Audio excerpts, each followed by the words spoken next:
Hello guys, welcome back to my new video. तो guys ये video Tiger Shroff sir की drawing का पार्ट 2 है एंड इससे पहले हमने पार्ट 1 में आउटलाइन को ड्रॉ किया था। तो अगर आप लोगों ने अभी तक आउटलाइन की वीडियो नहीं देखी है तो आपको नीचे डिस्क्रिप्शन में आउटलाइन वीडियो की लिंक मिल जाएगी। आप लोग सबसे पहले आउटलाइन की वीडियो को अच्छी तरीके से देख लेना। तो मैं यहाँ पर कंप्लीट इस आउटलाइन में सेटिंग करने के लिए आर्टलाइन की ग्रेफाइट पेंसिल एंड कैमलिन की सॉफ्ट चारकोल पेंसिल का यूज कर रहा हूँ। तो सबसे पहले गाइस आप लोगों को रेफरेंस फोटो में डार्क एरियाज को अच्छी तरीके से ऑब्जर्व करना है एंड डार्क एरियाज में आपको कैमलिन की सॉफ्ट चारकोल पेंसिल का यूज करके शेड कर लेना है। इसके बाद गाइस आप लोगों को जो भी हाईलाइट एरियाज में शेडिंग दिख रही है, सिंपली आप लोगों को वहां पर आर्ट लाइन की एचबी ग्रेड की पेंसिल का यूज करके शेड करना है। बाकी गाइस आप लोगों को रेफरेंस फोटो में जहां पर भी एकदम से ज्यादा हाईलाइट एरियाज दिख रहे हैं, सिंपली उन हाईलाइट एरियाज को अच्छी तरीके से ऑब्जर्व करके सिंपली हाईलाइट एरियाज को छोड़कर ही शेड करना है। एंड गाइस इसके बाद हेयर को ड्रॉ करने के लिए सिंपली आप लोगों को चारकोल पेंसिल का यूज करके बिल्कुल हेयर के डायरेक्शन को अच्छी तरीके से ऑब्जर्व करके आप लोगों को बिल्कुल लो प्रेशर देकर एकदम हेयर के डायरेक्शन में ही हल्के हाथों से स्ट्रोक लगाना है।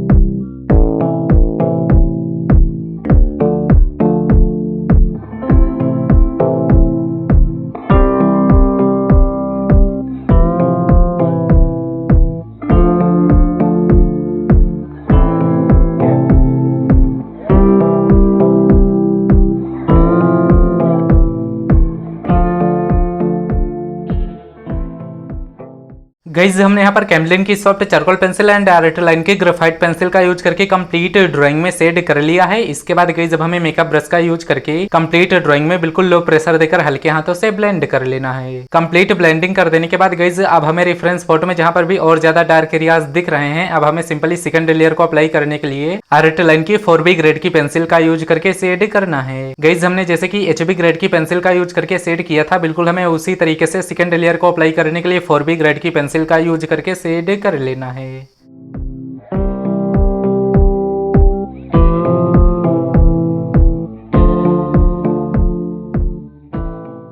तो गाइस हमने यहाँ पर सेकंड लेयर में 4B ग्रेड की पेंसिल का यूज करके भी कंप्लीट शेड कर लिया है। इसके बाद जो भी आप लोगों को कैमलिन की सॉफ्ट चारकोल पेंसिल का यूज करके हमने शेड किया था, उसमें जो भी और ज्यादा डार्क एरियाज दिख रहे हैं, सिंपली हमें वहां पर दोबारा से चारकोल पेंसिल का यूज करके शेड करके इसे भी कंप्लीट ब्लेंड कर लेना है। कंप्लीट ब्लेंडिंग कर देने के बाद गाइस अब हमें रेफरेंस फोटो में जो भी एकदम से ज्यादा हाईलाइट वाले पार्ट दिख रहे हैं, अब हमें वहां पर needed eraser and Tombow mono zero eraser का यूज करके कंप्लीट ड्राइंग में हाईलाइट करना है। बाकी गाइस आप लोग वीडियो को अच्छी तरीके से ऑब्जर्व करके देखो कि मैं किस तरीके से कौन सी पेंसिल का यूज करके शेड कर रहा हूं, आप लोग इजीली समझ जाओगे।